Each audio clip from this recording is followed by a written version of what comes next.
Hello there. My name is Daniel James, and I've partnered up with my good friend Caroline to discuss something that we're both very excited about. And that topic is diving deeper into the reptilian archetype. But before we can really get into that topic, we want to discuss a more general sense of the extraterrestrial phenomena, extraterrestrial species, who they are and what they mean to us as people. So a little bit about myself. Well, as I said, my name is Daniel, and I'm an actor and a filmmaker, but I also produce conscious media because it's my goal in my mission statement to really help spread consciousness and raise the collective vibration of my race, my civilization, and Gaia. So one of the most important things to me in any category of my life would be the concept of what we call aliens, what I prefer to term as extraterrestrials. As long as I have recorded memories, I've been having my own personal interactions with ETs and races in all kinds of various ways, whether that be very, very vivid interactions in a dream state or physical sightings of UFO and extraterrestrial craft, whether by myself or with my friends and family. I've seen well over 30 craft throughout my life. Very vivid, definitive sightings that are important into what I believe very specific, orchestrated synchronicities. Going into the topics further of my extraterrestrial interactions, I've had memories resurface of contact with races throughout my life that go back as early as maybe 7 or 8 years old. And I was never frightened or scared by these interactions or these experiences with these beings. I have felt welcomed and invited by these interactions. And this has led me into getting a little bit older. When you look at mainstream entertainment, whether we're talking comic books, graphic novels, films and television series, we have aliens and extraterrestrials depicted all over our mainstream media, specifically in forms of entertainment. And sometimes there's more of a positive depiction of them. Other times there's more of a negative depiction of them. But like I said, as long as I can remember, I've been very drawn to watch these films and these TV shows and really dive into anything that I can that would help further expand my understanding of the concept of extraterrestrials, life on other planets, and what this means for us as a race, but for me as a person as well. So we're talking, this is a lifelong experience. This is a lifelong interest and a lifelong endeavor that I have to connecting to what I call star family. This is the way that I like to term them. And I'm very deeply passionate about this concept. So Caroline, why don't you tell us a little bit about who you are and what your mission statement is and why you're so passionate about this concept? Hi guys, my name is Caroline, and my extraterrestrial journey really started with my spiritual journey. It was a little bit more unexpected for me. I was not one of those people who grew up seeing spaceships, or at least I don't remember. But essentially how it began for me is it started with my own search for empowerment. Living in the old paradigm type of way became very challenging for me, very depressing, and I felt like I wasn't living up to my fullest potential. During a pretty dark period, I forced myself to start looking into other directions. So I started reading books about healing myself and connecting spiritually and trusting your instincts. And that led me to the law of attraction. It led me to exploring hypnotherapy and other sorts of healing modalities. And I found that I really had a knack for the intuitive healing modalities, and they became more than a hobby. They became my career. And so I opened up a practice in Los Angeles and started working with people, and I was right on. It was definitely what I was meant to do. And as I was working with people, I felt more and more intense guidance from what I would call my guides or spirit.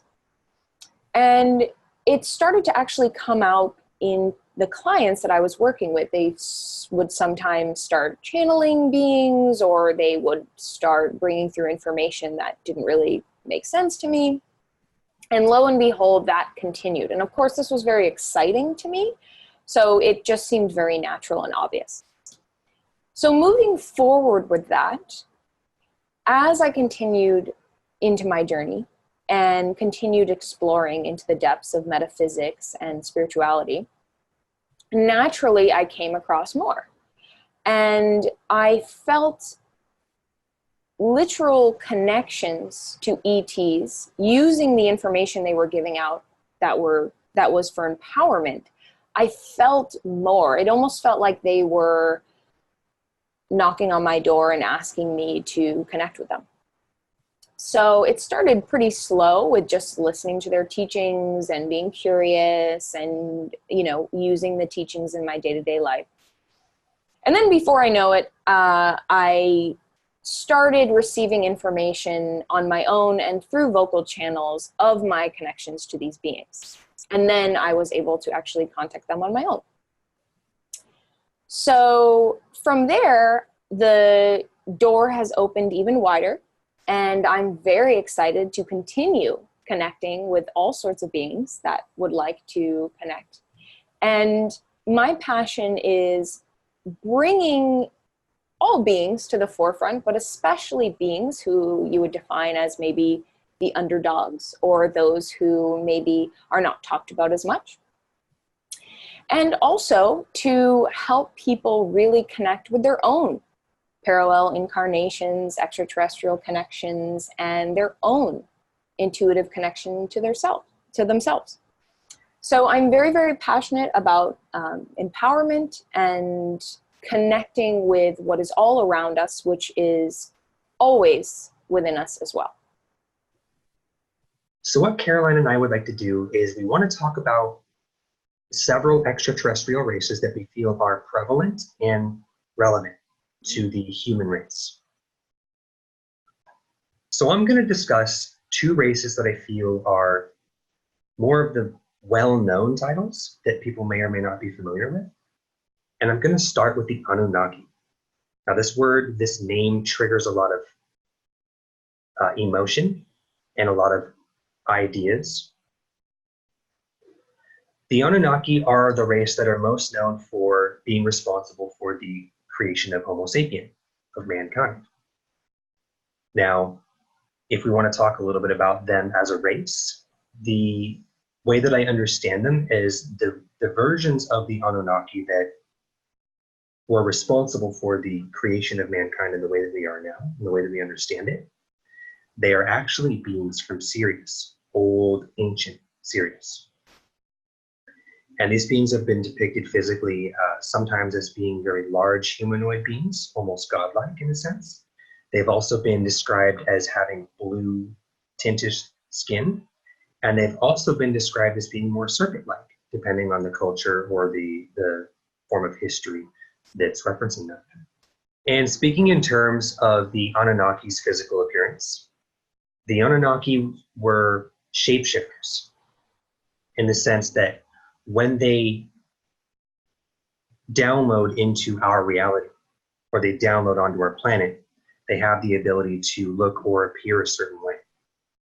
And that's why there are so many different depictions as far as what they look like, because, we can get into parallel realities and things like that, but when they, as a being that has an innate appearance in their dimension, when they come into ours, they can shapeshift and look differently in terms of appearance. And it's to my understanding that the Anunnaki themselves have evolved or ascended into higher dimensions, and they're no longer physical, but they interact with Earth from higher dimension states. The Anunnaki, there's a lot that we could discuss about them and go into, but if you have any general understanding of the name itself, then you already know what they're about. There are some misconceptions, and there are some things that are what I would determine as being historically accurate. But this is the name in terms of extraterrestrial beings that we as a race and as a species are very familiar with, the Anunnaki, the creators. Another race that I want to talk about is the Taygetan Pleiadians. So when I say Pleiadians, that's a very blanket term. It's very broad. It's a name that's thrown around in the communities, whether it's like the New Age community or the Ascension community or the Disclosure community or the Extra Terrestrial community. Whenever we hear the word Pleiadian, we often think of like the blonde-haired, blue-eyed, sort of like angelic beings, right, of love and light. This is one depiction that I think has been distorted in certain ways, and coming directly from the Taygetans themselves, this is a very blanket term, but not all beings from Pleiades look like those depictions. And they don't all have that same sort of mission statement that we all hear in these communities about the Pleiadians. And one topic that I feel is important to express, that I'm passionate about, and also I know that they would appreciate, is just really driving home the fact that the term Pleiadian it's not one race. You know, Pleiades is a star cluster, but there are many different races and beings of intelligence from Pleiades based on how many different planets they have. Okay, so what we're really getting into is that extraterrestrials, aliens, our star family, they exist. And there's an infinite number of different shapes, sizes, and colors of beings that come from all over the cosmos. Pleiades is just one of them. Now, the Taygetan Pleiadians are a race that I'm very passionate about learning and communicating with this time. Let's see, they look very similar to humans. They look very humanoid. For example, if there were one in a crowd of people, you couldn't tell them apart. That's how similar they look to the human race. The Taygetan Pleiadians are fifth density in terms of density and dimension. They have been interacting with Earth and the Earth Human Society as far as at least the late 1940s. Throughout the 50s, they've been in contact with our American government and also other governmental, the governments of other countries as well. The Taygetan Pleiadians are somewhat military-based. They were at one point responsible for the protection and the surveillance of certain areas of the solar system. And they are one of the leading forces that are responsible for what I like to term as planetary liberation. Now that's a topic for another time that if anyone's interested, Caroline and I can get into. But the Taygetan Pleiadians are, like I said, somewhat of a military space force that is not only overseeing the liberation of Earth and humans, but also some other planets and some other civilizations like us as well.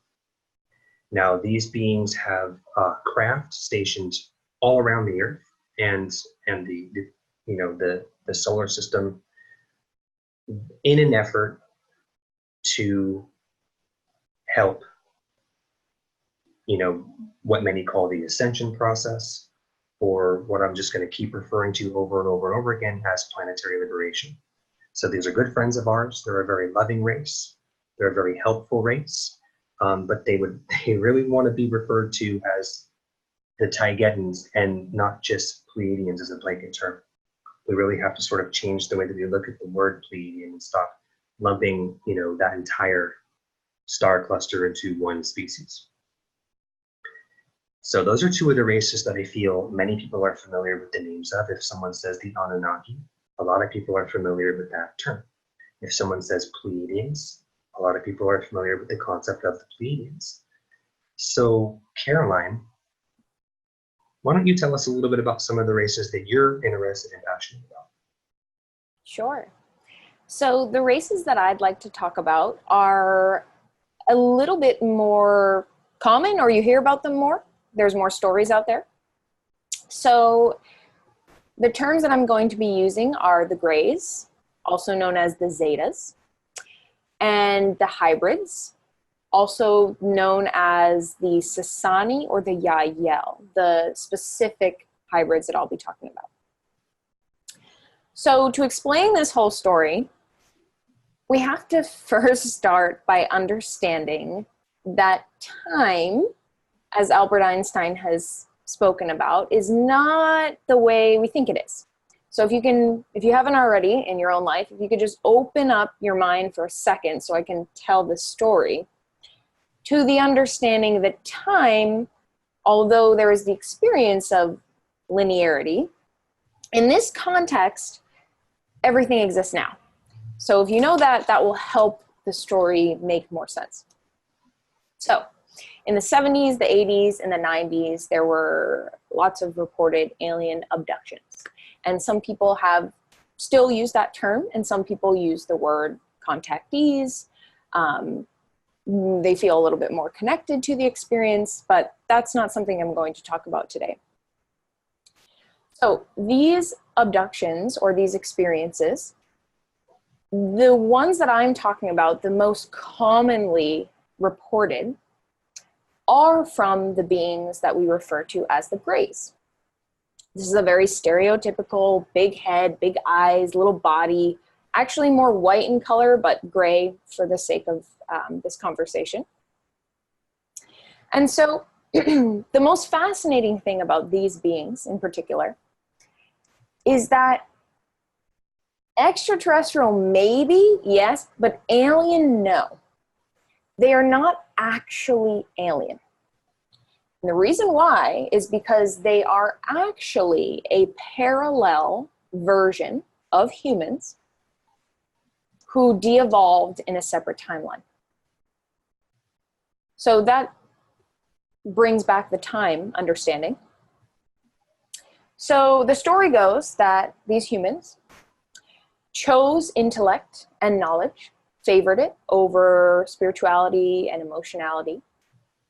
And over time, I'm talking in terms of time, thousands of years ahead of where we are, it led them down a path where they essentially bred out the emotional body and spiritual body in order to allow more technology, more intellect, more knowledge.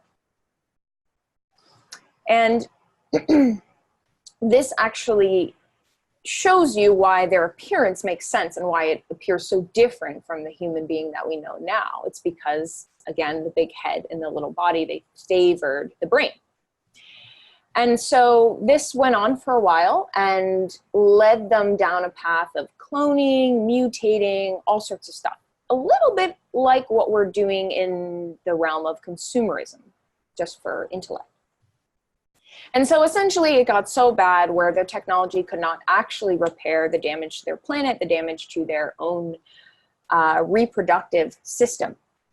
And so they were unable to reproduce. They even had to live underground, and that speaks for the big dark eyes and all sorts of things related to that. So long story short, they got to the point where they realized, well, we might die out. We need to fix this. And so they came to the realization that in order to fix it, they needed to have viable DNA, viable human DNA that they could recreate their species with. And after much time of exploring this, they connected with some other beings, which I won't get into now, that helped them create a program called the hybridization program, where they could create new races because it was shown to them that they were too far along, that it would actually be impossible to continue their exact race, but they could, with their DNA, create new species. And they really wanted to bring this full circle and create these new species with increased emotionality and spirituality and many other beneficial factors. So they worked with some guides and some mentors, and of course they were very advanced technologically, so they could, slip into different time streams and they could connect with many different races. And they made agreements on a higher level, on a soul level, with humans living today to be part of this hybridization agenda. And so those who volunteered to be part of this program agreed, and that's where the abductions or those kind of situations come in. So with that DNA, they created the hybrid races. The Greys or the Zetas went through with the help of their guides with the hybridization program. And there were more than the two I'm going to mention created, but the two are the most relevant now. So the first race that I'm going to talk about are the Shakani, previously known as the Sasani. And they are third down the line. They have more gray or zeta genetics than human, essentially. So they look a little bit more extraterrestrial, if you will. They do have human features, and they are extremely advanced in emotionality, connection to nature, connection to themselves and their race, and also technologically. So they're a very advanced species, very loving and benevolent, and they are working, have been in time, to help assist and provide frequency to us, to our current Earth, to allow our collective to move in a direction that we truly prefer, to give that option. So their frequency can be felt everywhere and anywhere, but most significantly in Earth vortexes or specific ley lines connected to their frequency. The most well-known channel for the Shakani or the Sasani is Bashar, channeled by Daryl Inca. And that's all I'm going to say about that. Moving forward from the Shakani or the Sasani, moving all the way down the line to the closest in frequency to us, and actually the furthest along in terms of time, would be the Hyahyel. And they are most similar to humans in the way they look, in even some of the ways that they interact with their own planet and their culture. Just like the Shakani, they are extremely advanced. They are connected as a race. They are telepathic, and they are extremely excited about connecting with anyone and everyone who is excited about the possibilities of a new Earth in our now or in our future. The Hyahyel, because of their physicality and their closeness to our genetics, they are literally our family, they will most likely be the first beings to make first contact, because they are most similar to our frequency compared to the other hybrid races, and they look the most like us. So the last thing I'll say about those beings is that if you don't already know about them,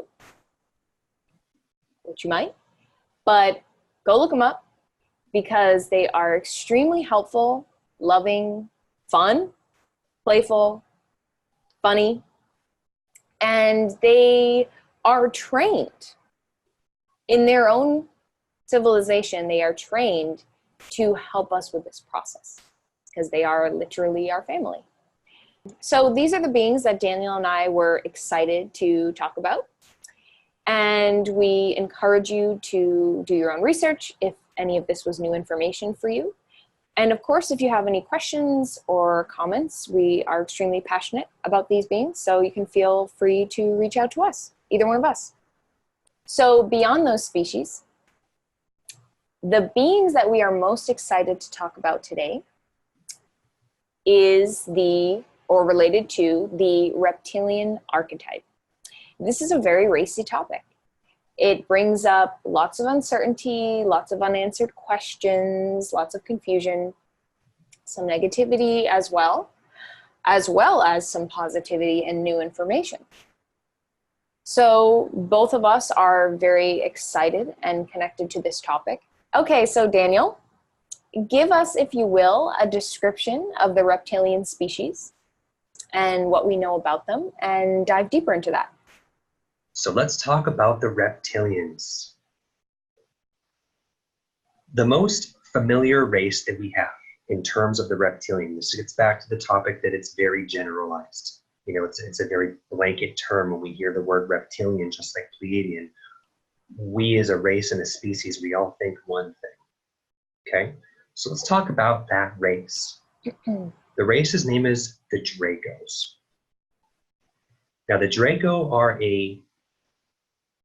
they're a reptilian species that we would understand as the more malevolent, oppressive, sort of free will infringing beings that we're also familiar with in the ET community.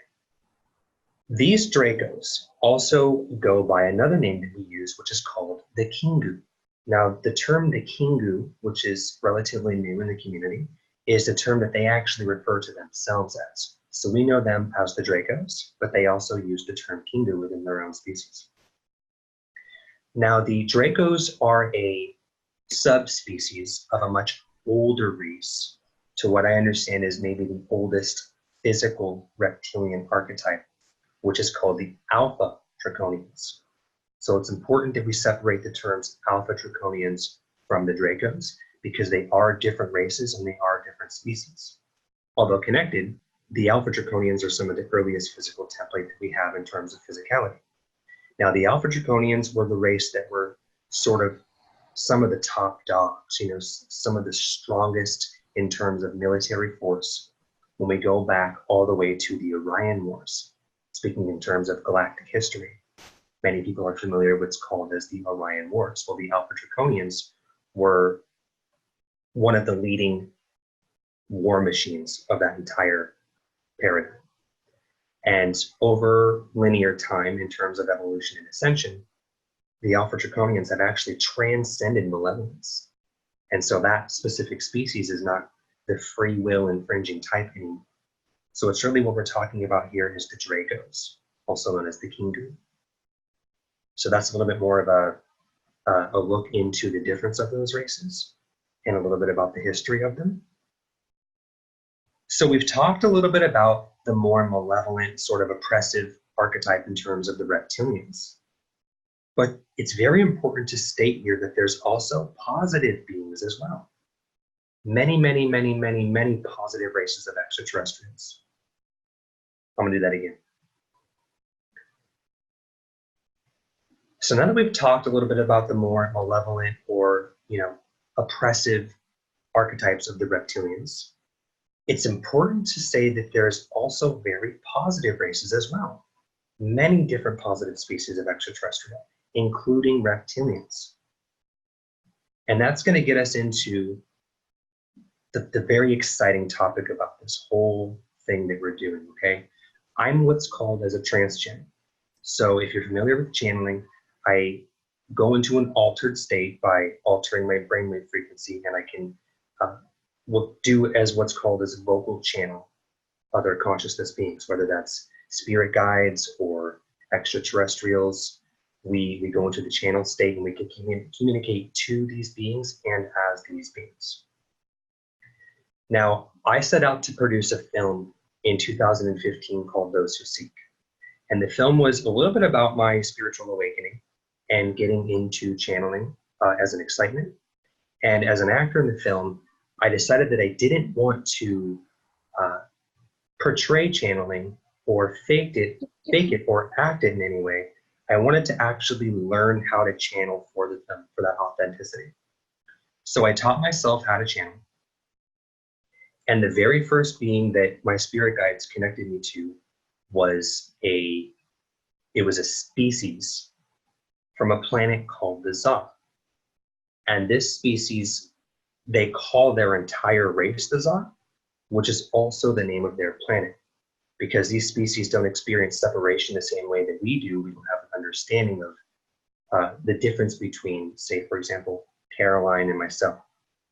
They see themselves in more of a collective, unified species, and they also value the importance of the consciousness of their very planet they live on, which is the Za. So they call themselves the Za of Orion. And these were the beings that I was connected to portray the concept of channeling in the movie Those Who Seek. And as I got into channeling more and more and more and became more comfortable with it and was able to establish a more succinct connection, I learned more about the race itself, and I learned that they were reptilian. And the concept that they were reptilian didn't come to me all at once because I don't think that I was able to cognize that. I don't think that my ego was ready to accept the fact that I was channeling a reptilian being, because in 2015, I didn't know it as much about them as I do now. And so I had more of that general sort of broad understanding that when someone said the word reptilian, it triggered a lot of fear and anxiety. And I think a lot of that fear and that anxiety that we feel comes from the very limited understanding of the way that we understand reality and what our purpose is to each other and what all of these different races and archetypes mean to each other. So I wasn't ready to hear that these beings were reptilian, but I was communicating with them and housed them in the channelings. And so flashing forward through time, I became more comfortable with my connection, and then I learned that they were reptilian. And then I also got a name from the very specific being that I channeled, and his name is Hermes.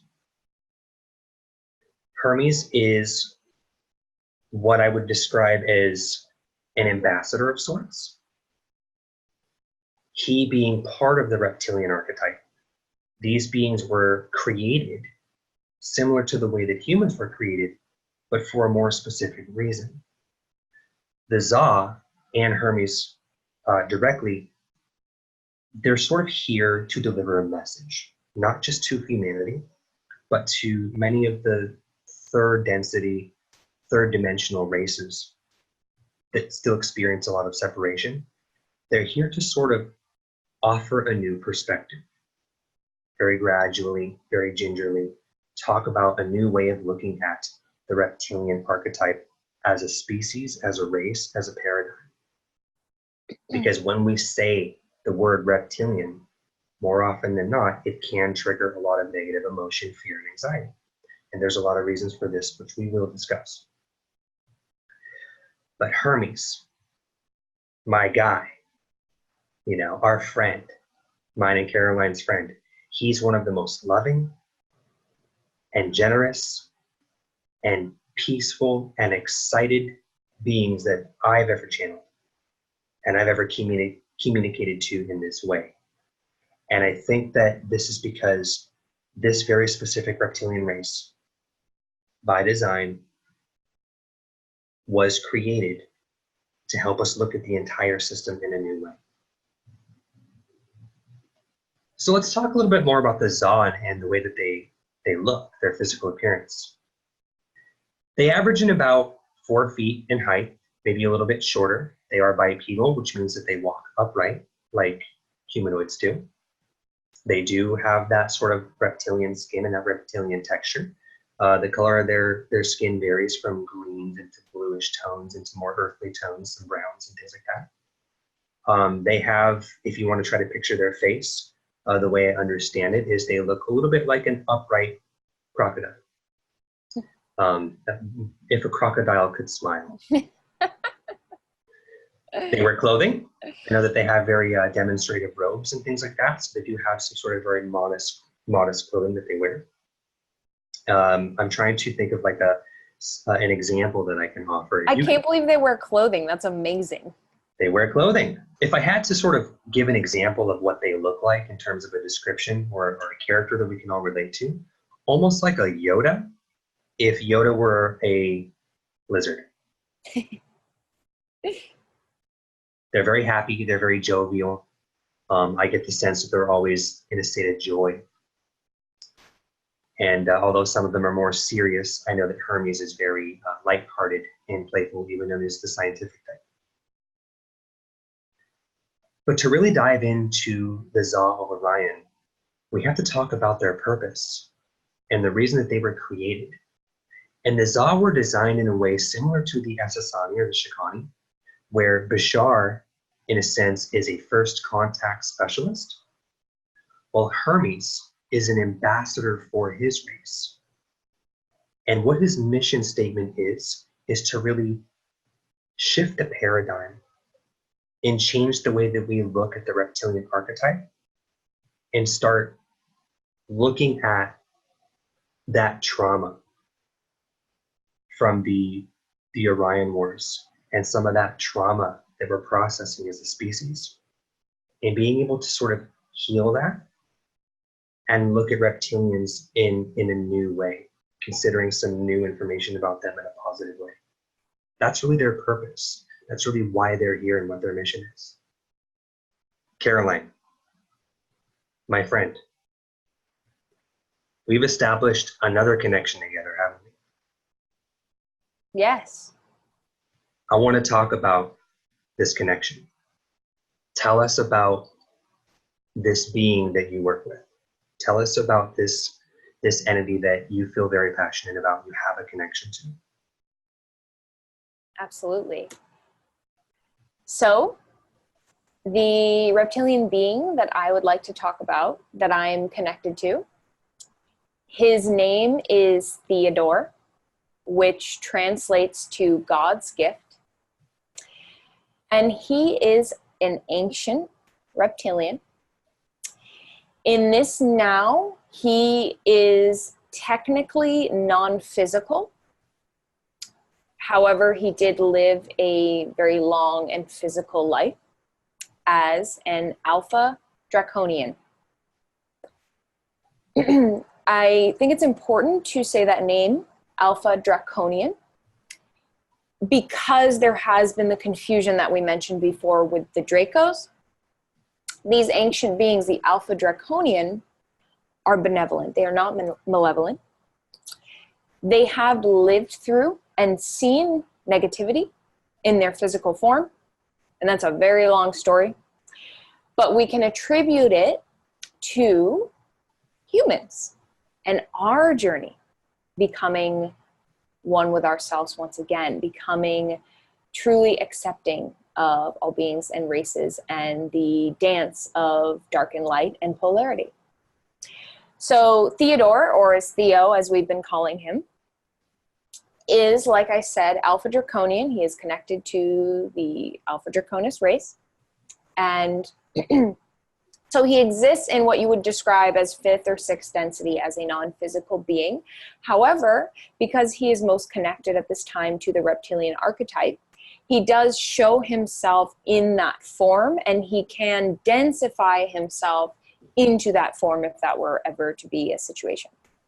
So a little joke or something cool that we can say about Theo and the Alpha Draconis, or the Alpha Draconians, is that they are connected to and have some responsibility in the genetics and the mission statement related to Hermes himself. So it's kind of fun that they're connected in that way, that they are a part of that agreement and that passionate mission to change the reptilian archetype, the stigma around it. So the Alpha Draconis are about 18 to 22 feet, and they were in their physical form. Theo himself has a tail and wings. He looks like a combination of a lizard and a dragon, with even some humanoid features, especially with his eyes.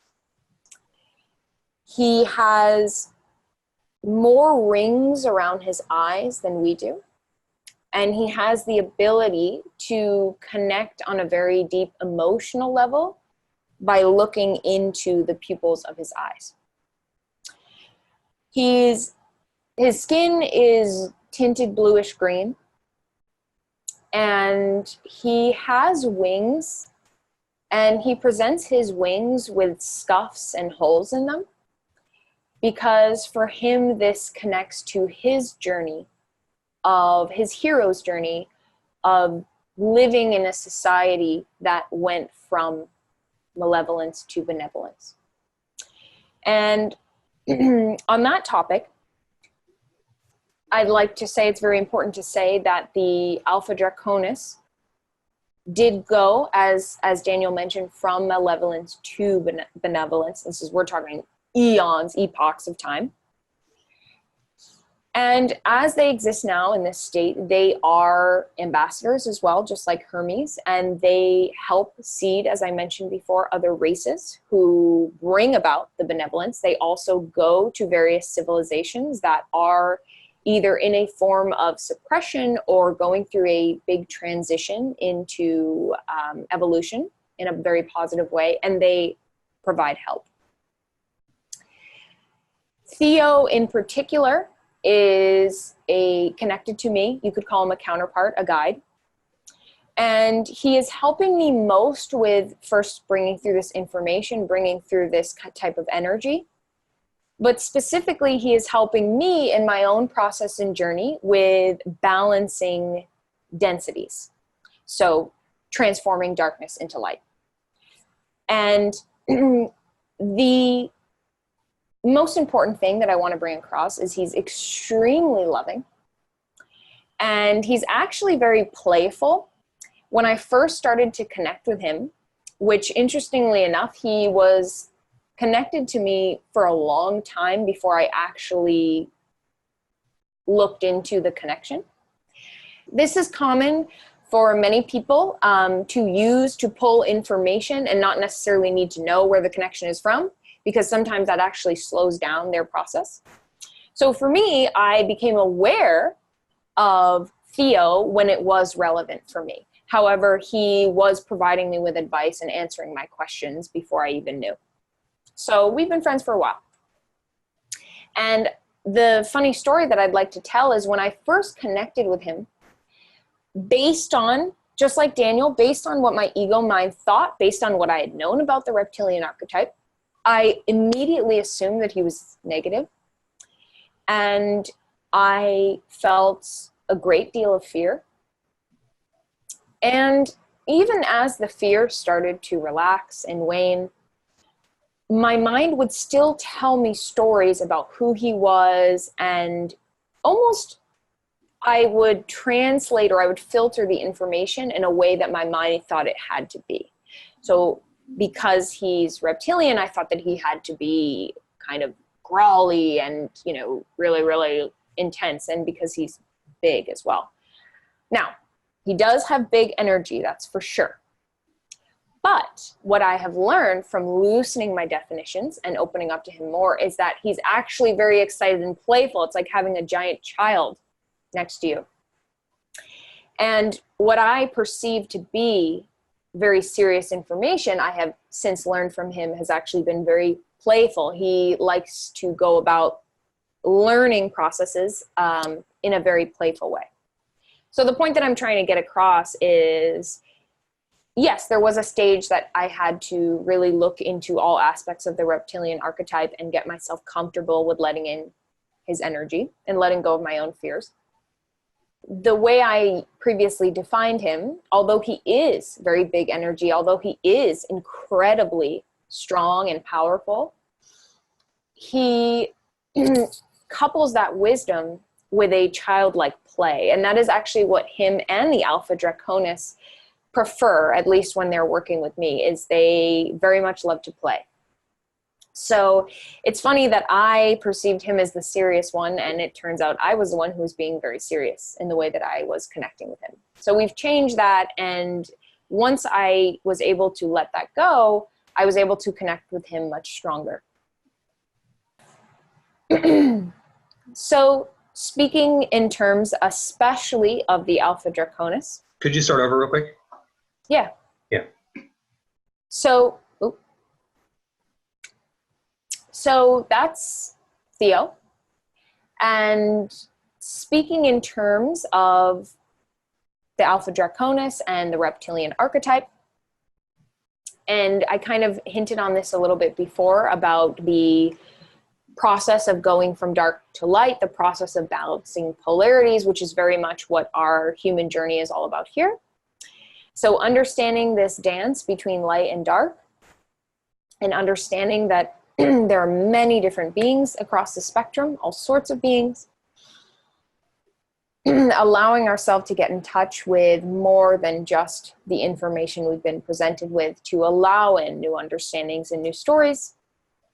So getting into the reality mechanics a little bit deeper, I'm going to have Daniel start with this, but essentially we'd like to talk about the topic of cowboys and Indians, good guys and bad guys, and how this relates to the reptilian archetype, and what our new message is for everyone involved.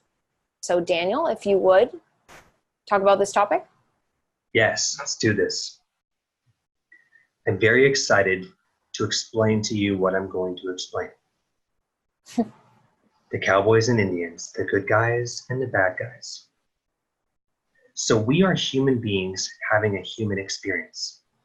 We exist in the third and the fourth dimensional frequencies. And part of the human experience can be looked at a lot like a game. Some call it the Earth game. Have you ever heard the term the game of life? You can also look at this reality and the experience we're having as humans as like a stage play, where there are actors, or a film, where there are actors.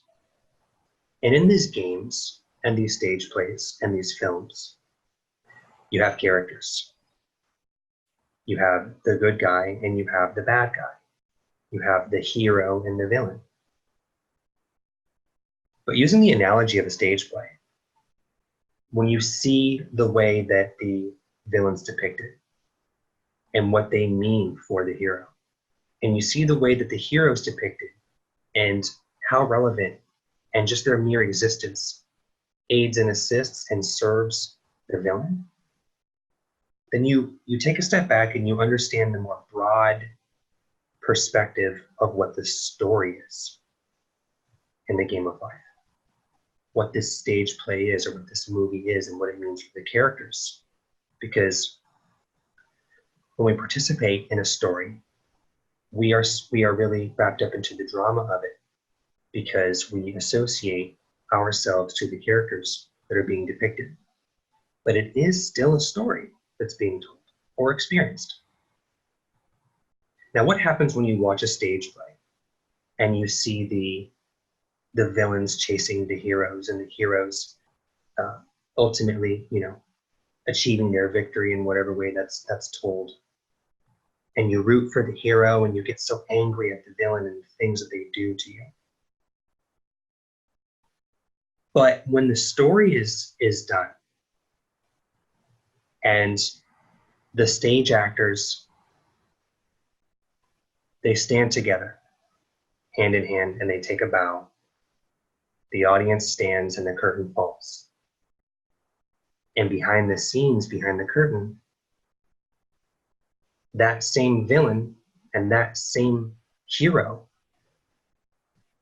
they shake hands and they say, "Good game."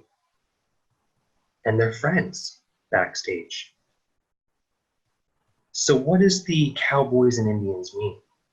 What is the story of the villain and the hero? Well, it breaks down like this. When you're playing a game, or you're portraying a character in a story, there has to be a good guy and a bad guy. The face and the hue, the dark and the light, for that contrast and the polarity.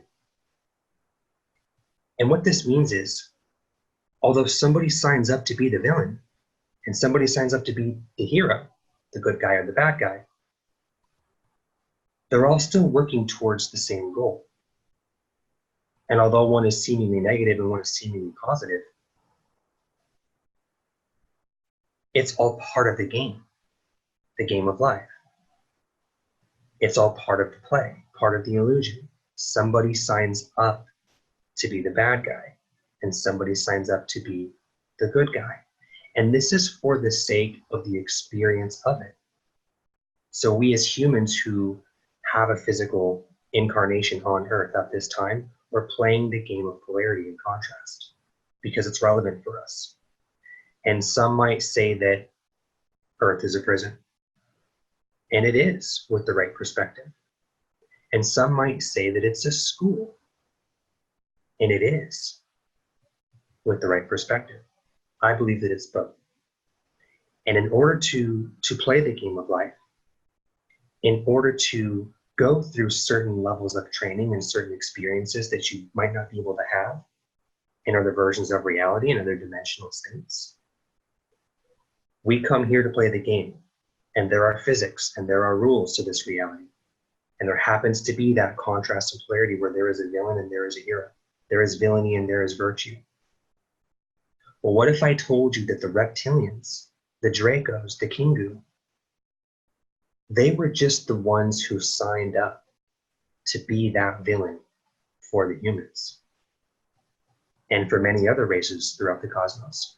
What if I told you that the Reptilians, the Dracos, the Kingu, they're just the ones who stepped up and chose to do that hard job, that hard task of being the bad guy and being the villain? And that's an interesting way that we can look at the perspective of the Earth game, or the way that the stage play works with the good guys and the bad guys and the cowboys and the Indians. Somebody's always right and somebody's always wrong. Well, those are the physics of what it means to be in the Earth game at this time. This is the way that reality is for us, the way that we understand it. Now, let me offer you one more concept to consider. Speaking in terms of the game of life and the good guy and the bad guy. We're in a story. And the way that we understand this version of reality, the Kingu are the puppet masters pulling the strings.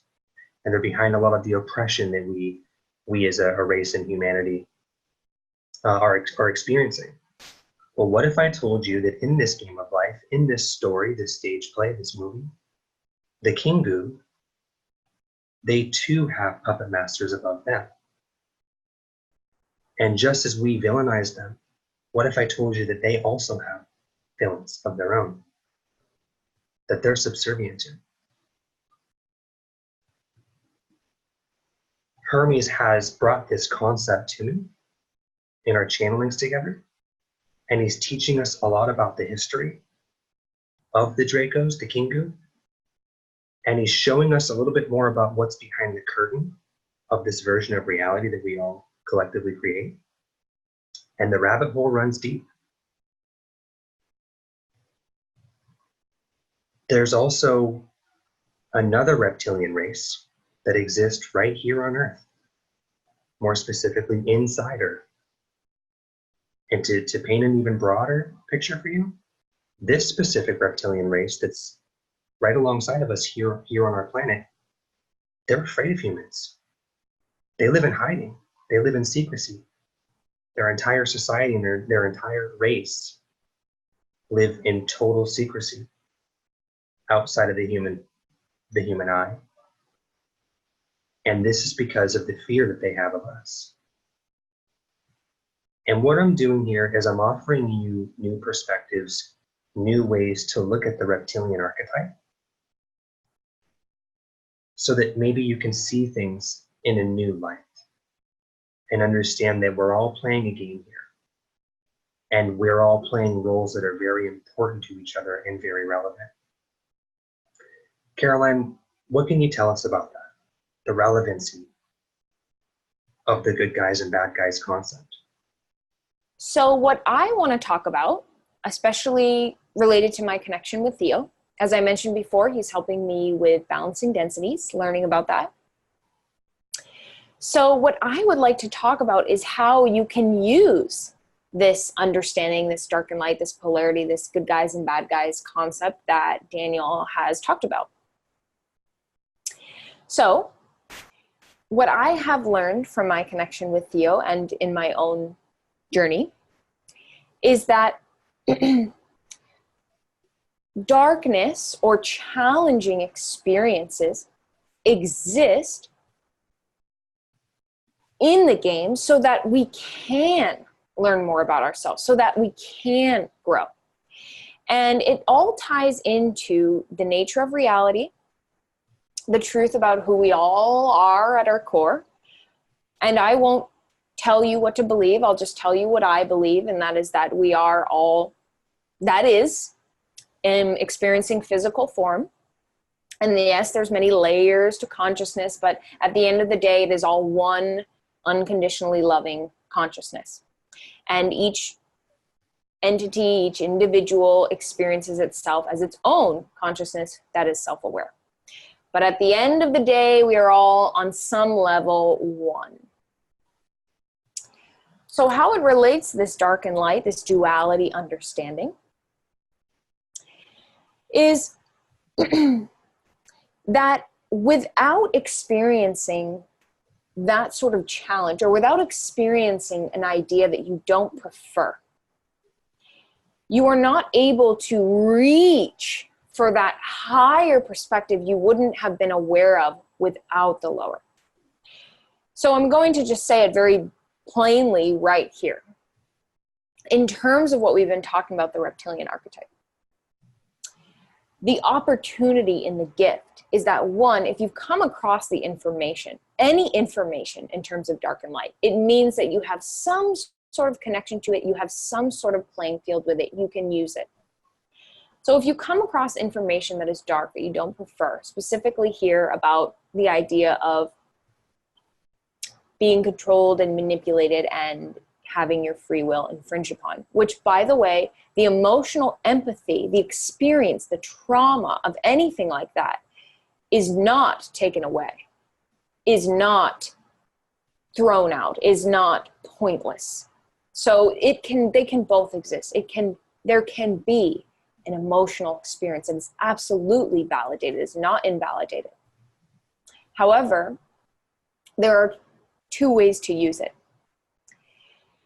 The old way, which I'm excited about shifting, is to stop there, to learn the information, to be afraid of the information, and to stop, and to just live with that fear. And for some people, live with a negative experience. What I am learning and what I am excited about is instead using that information, that experience, even very physically and energetically, the experience of emotion, just by learning about information that you feel doesn't serve you. And knowing your creatorhood, knowing that what you believe, what you define is how you experience your reality, what you believe most for you to be true. Using that and saying, this is not what I prefer. Feeling whatever comes with it. And then moving forward by asking the question, what does this bring up within me? What does this help me see further down the line? And in my personal experience, what I told you about with Theo, what it brought up for me was the idea that I could be controlled or manipulated. The idea that some other being, some other consciousness could decide what I want for me. And what I started to learn is that that is what was really tripping me up, that idea, that belief, which for me felt like it was something so ingrained, I didn't even know it was possible to change. But what I have learned and am learning is that it is absolutely possible to change. And that when you allow yourself to start to experience the possibility, the idea, ask these questions, open these doors of, okay, well, that sucks. That's not what I prefer. But what do I prefer?